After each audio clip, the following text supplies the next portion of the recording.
ईशमीशान निर्वाणरूपम् विभुं व्यापकं ब्रह्मवेदस्वरूपम्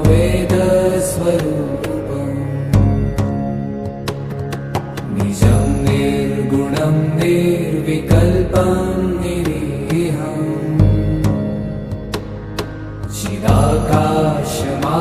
चिदाकाशमाकाशवासं भजेऽहम्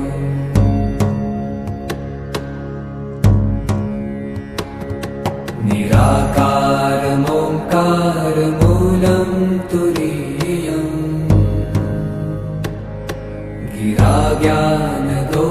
गिराज्ञानगोतीतमीशं गिरीशम्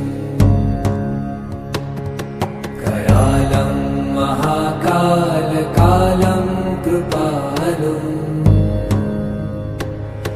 गुणागार संसारपारं नतो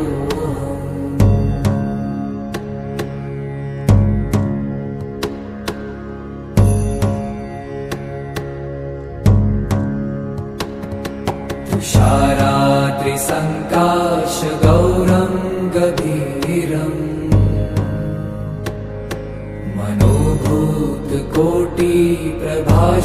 मनोभूतकोटिप्रभाश्रीशरीरम् स्फुरन्मौलिकल्लोलिनी चारुगङ्गा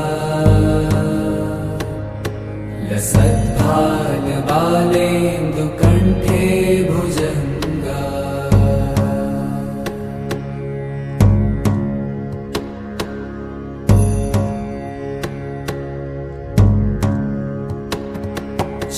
चलत्कुण्डलं भ्रूसुनेत्रं विशालम् प्रसन्नाननं नीलकण्ठं दयालम् मृगाधीशचर्माम्बरं मुण्डमालम् प्रियं शङ्करं सर्वनाथं भजामि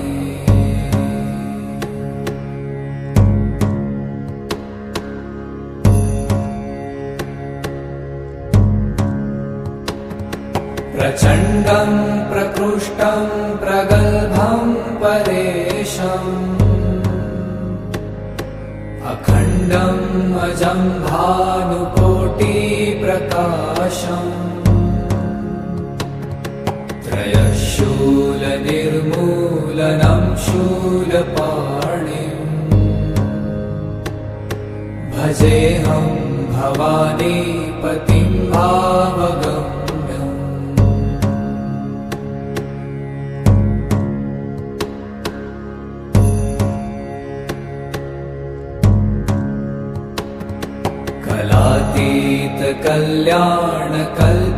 कलातीतकल्याणकल्पान्तकारी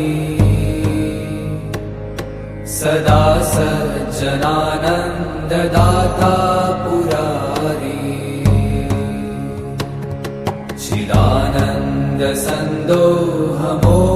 चिदानन्दसन्दोहमोहापहारी प्रसीद प्रसीद प्रभो मन्मथारी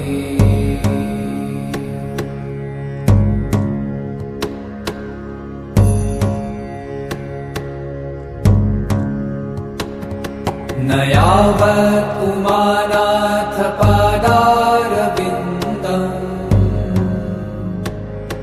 भजन्ति ह लोके परे वा नराणाम्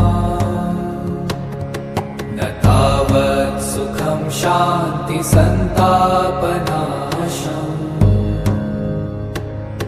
प्रसीद प्रभो सर्वभूताधिवासम्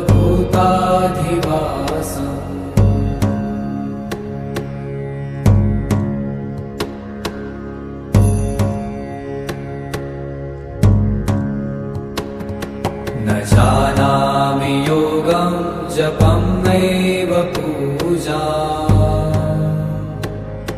न तोऽहं सदा सर्वदा शम्भुतुभ्यम्